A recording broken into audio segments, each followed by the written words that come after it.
Hello everyone. Well, so the last video I did was we're still in Cambodia, and I think it was a late night video, and I think I said that early in the morning we're heading to Angkor Wat Temple. So yeah, very early start, about 4 in the morning to catch the sunrise. Unfortunately, the weather didn't play ball with us. It was quite cloudy, so we didn't get the sunrise. But nonetheless, great view from where we were standing, and got a couple of good pictures anyway. So yeah, very busy morning. Visiting, I think, about 4 temples all up through till lunchtime, so pretty tired by the end of that, but yeah, as you can see, very interesting temples and history. Angkor Wat is one of the 7 wonders of the world, as you may know, and had quite a big temple. Wandering around it'd be, I was thinking it's amazing to think what it would have been like in its prime, and it'd be quite busy, I'd imagine.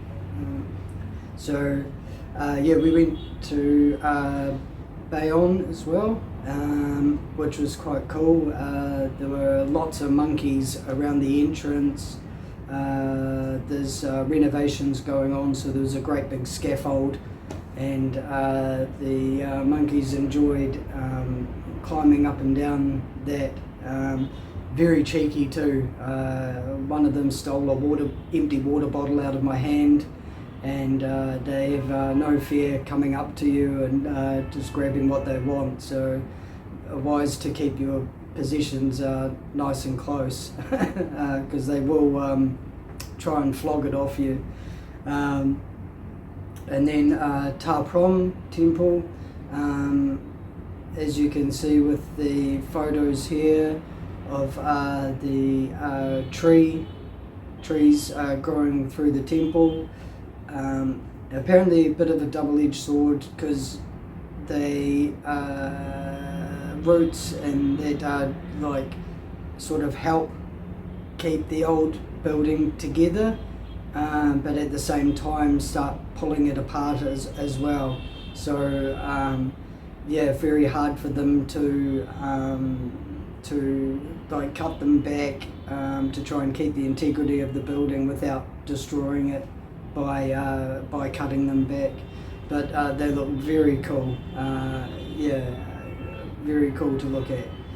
And then so later on in the afternoon, after doing all the temple visiting, I think we had about 45 minutes back at the hotel, and then we were on the bus to go check out the floating village, or the fishing village, where we got to see all the houses that are very, very high up on stilts,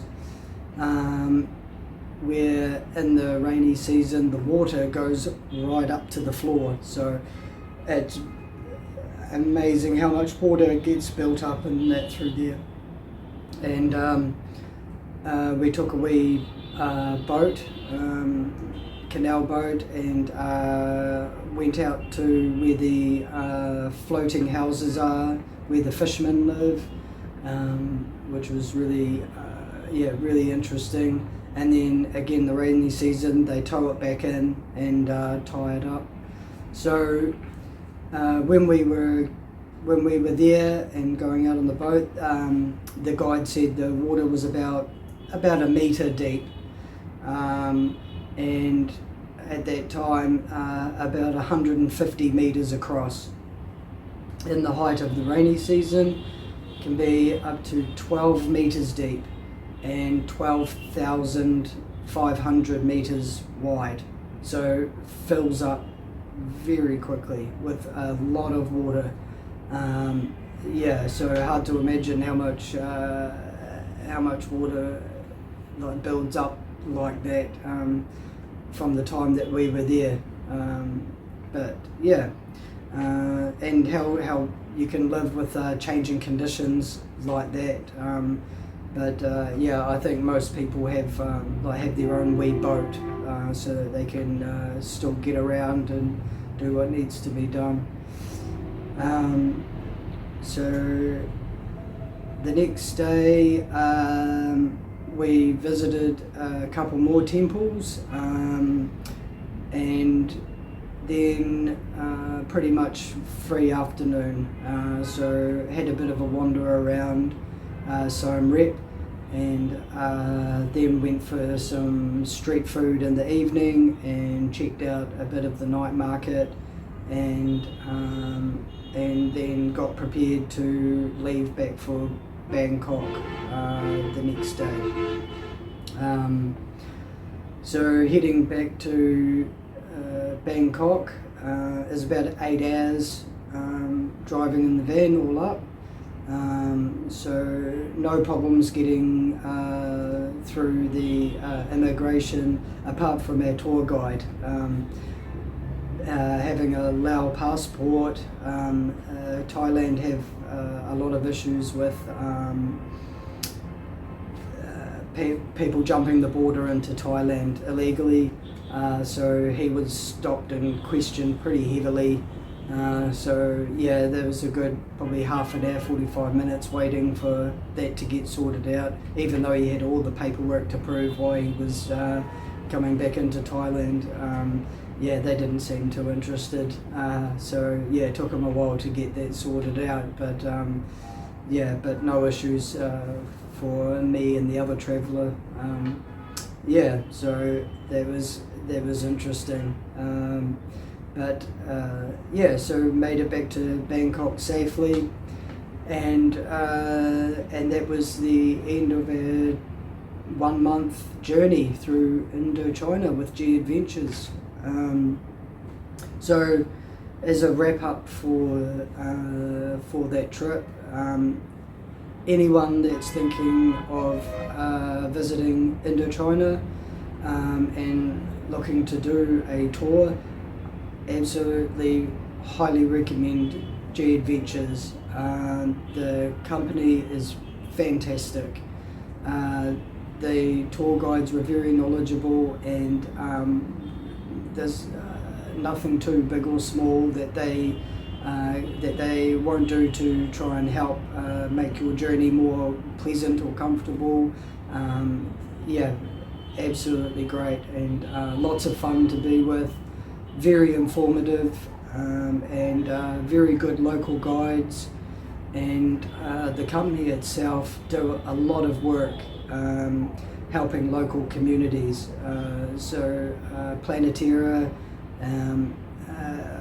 which help with company startups that help people get off the streets and out of prostitution and things like that, and teach them English and computer skills and culinary skills to further better their lives and help better support their family without having to go through illegal means and get people off the streets. And G Adventures are fully behind all these projects, and invest time and money, and will build up these businesses to a point where they're self-sustaining, and then they'll find another one to help and build up. So really good to see, and they do help a lot. So it was really good to know that that the money's helping support these projects and that as well. Highly recommend. Definitely, it's a great way to travel. All the hotels and things like that we stayed at were really good. Can't say a bad word about any of it. Really, really good. So very impressed. So I had about 5 days, I think, all up in Bangkok, just sort of relaxing and recovering from the month journey, and I did a couple of things where I went to a live music venue, just a small local rock bar, where a band were playing, doing covers, which was quite cool, quite reminiscent of the local venues at home in Christchurch. So that was really cool to see. And I met someone from New Zealand who's in a very similar situation to I am, and he sold up and has moved over to Thailand and started making a base over there. So it was really good to meet him and talk to him, and as that could be on the cards for me, moving to Thailand. I quite enjoyed it there, especially Chiang Mai. I really enjoyed that place. So so then I ended up jumping on Tinder and met a local woman and organised a meal out. So I met up with her and went out. She was really lovely, Jane, and she spoke reasonably good English, and was great company. So I thoroughly enjoyed my evening in her company and doing that. So it was really good to meet her. And then the next evening I went for a look down Kaohsiung Road. Very loud and busy, but very interesting. Sort of spent probably an hour or so through wandering through there. Again, if you're not an alcohol drinker like myself, in Indochina, not much choice for zero alcohol beer. I think there's definitely a market for that over there. I know back home there seems to be more and more new options coming all the time for zero alcohol beers. It's becoming more of a thing, so hopefully that becomes more of a thing there as well. As I enjoy a beer but don't enjoy the consequences of excessive alcohol consumption. It'd be good if there was more options for that. In Indochina, but So after that, I went to the Mahanakon Tower and did the skywalk. Which was very, very cool. Not too much going on up there. It was reasonably quiet, but walking on a glass platform, 20 something floors or plus off the ground, it was quite cool. Something I've not done before, so that was really cool.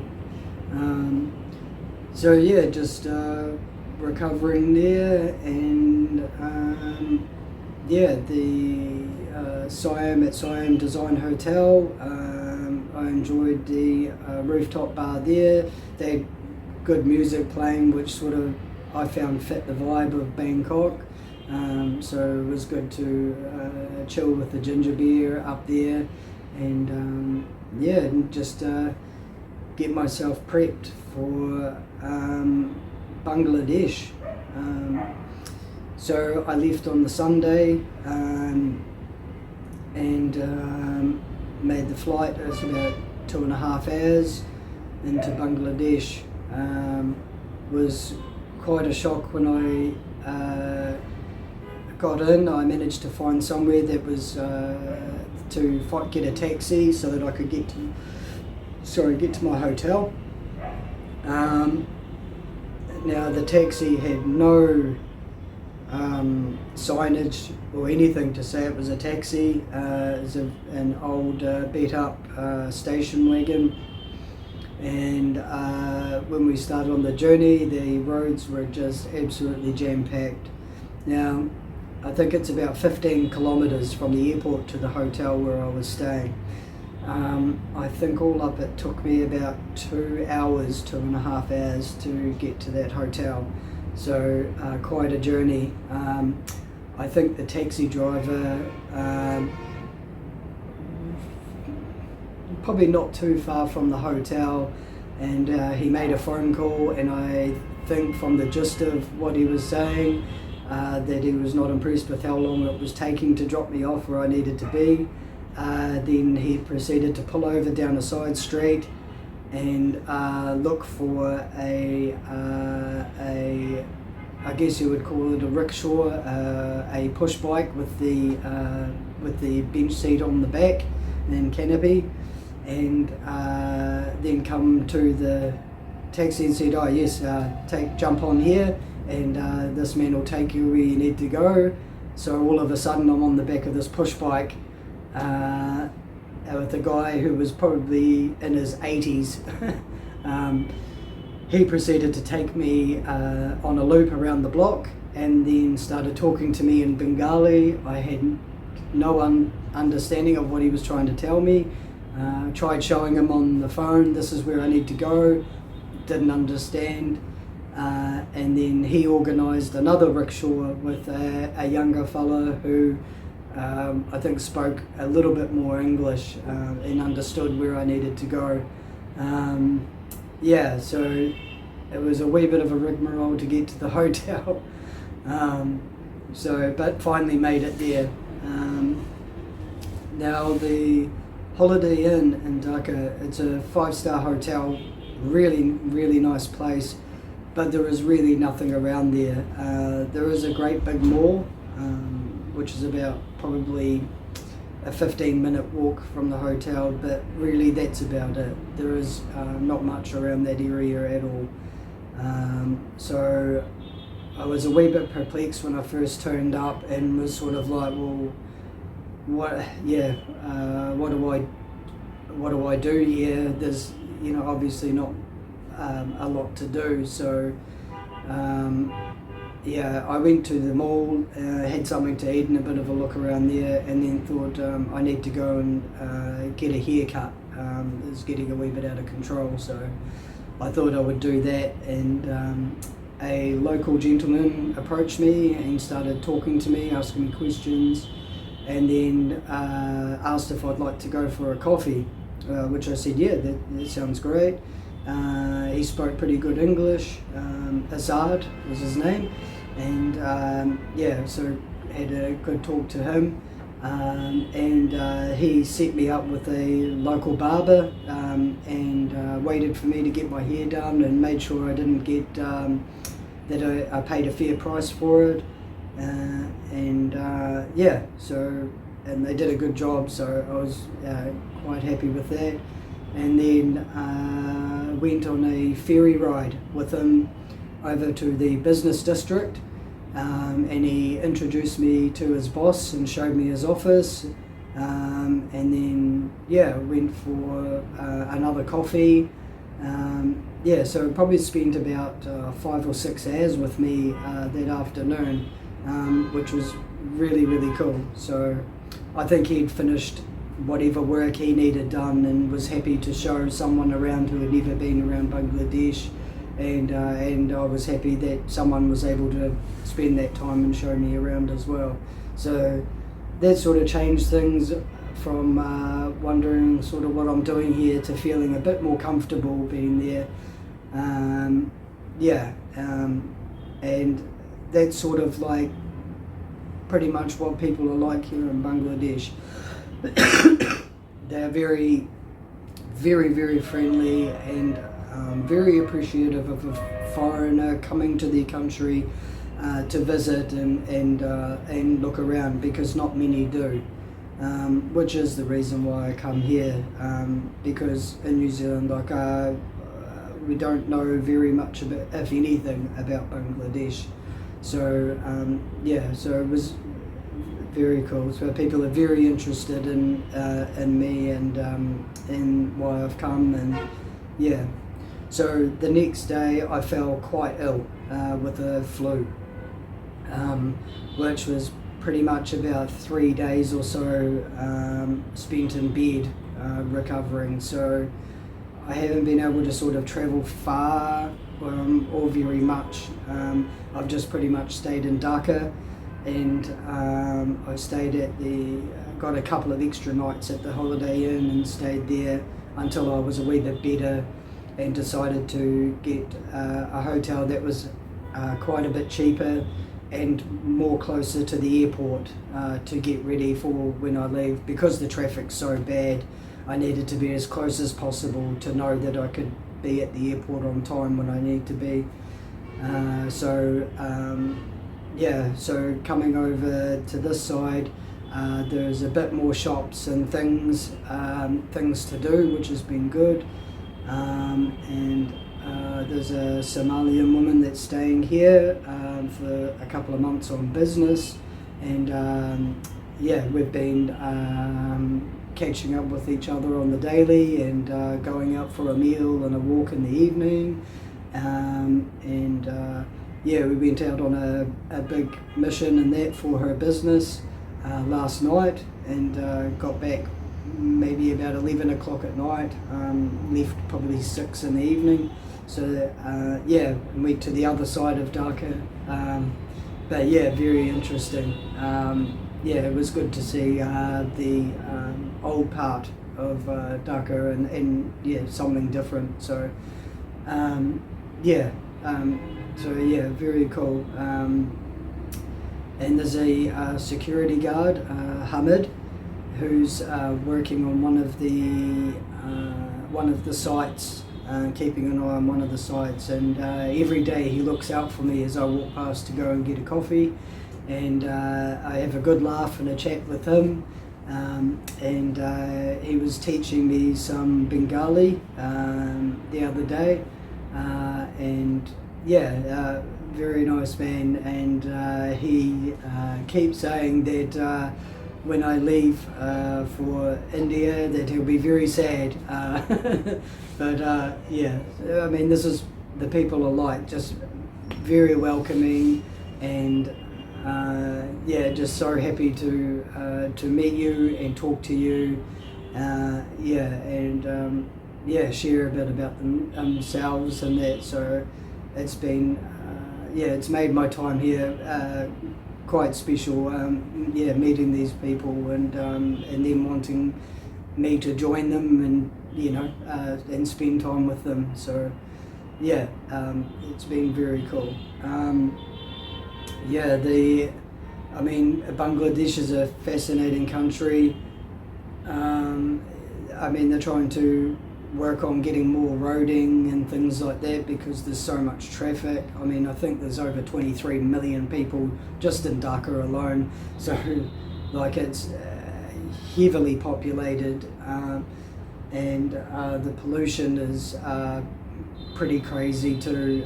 A lot of the vehicles and public transport, old buses and that are just barely fit for purpose, and that so lots of pollution and stuff, but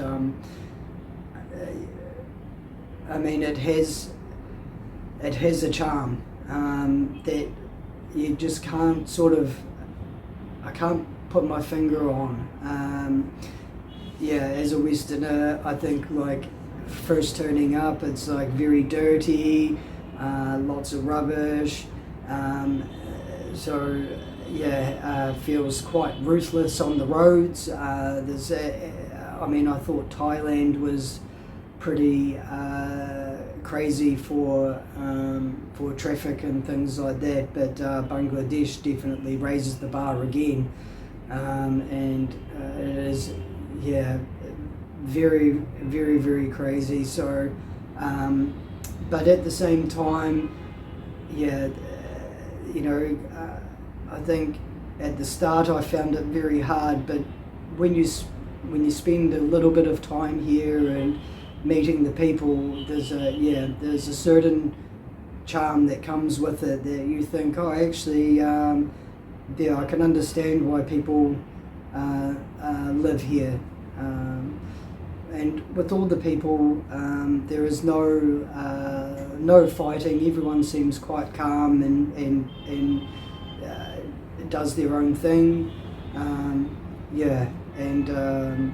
Being a mostly Muslim country, they're very big on their faith, on the Islamic faith, and the Somalian lady that I've been with, she's been talking to me a lot about it, and I think she's pretty keen on converting me to Islam.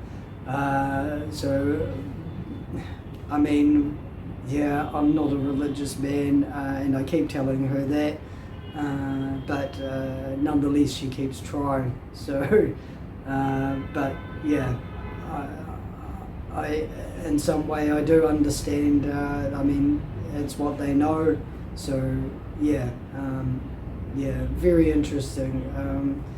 So all in all, I am glad I come to Bangladesh. I mean, apart from the people and a bit of culture, and that there isn't a hell of a lot to do. And I think at the moment there is like a holiday on, so like a lot of the places have closed, and quite a lot of people have left Dhaka to go back to their home areas or provinces, and to see family and stuff like that. I mean, Dhaka's so busy because this is where the work is. Most people come here, and I think from the pandemic, more and more people have been coming here so that they can, earn some money. Because being a very poor country, it's needed. So people are just doing what they can. Very, very interesting. My time here. So I'm just getting ready for tomorrow morning, where I make my way to Delhi in India and start a 22-day tour with Intrepid of northern India. So that'll be very interesting. I'm glad that falling ill has happened while I'm here and not been on a tour, so that I've had the time to recover, and before this next leg, being sick on a tour can really put a bit of a spanner in the works. So it's probably happened at a really good time. I'm glad that that's over and done with. So now I can move on to the next bit. So apologies, the video has taken so long, and this is sort of like a 2 week in one thing.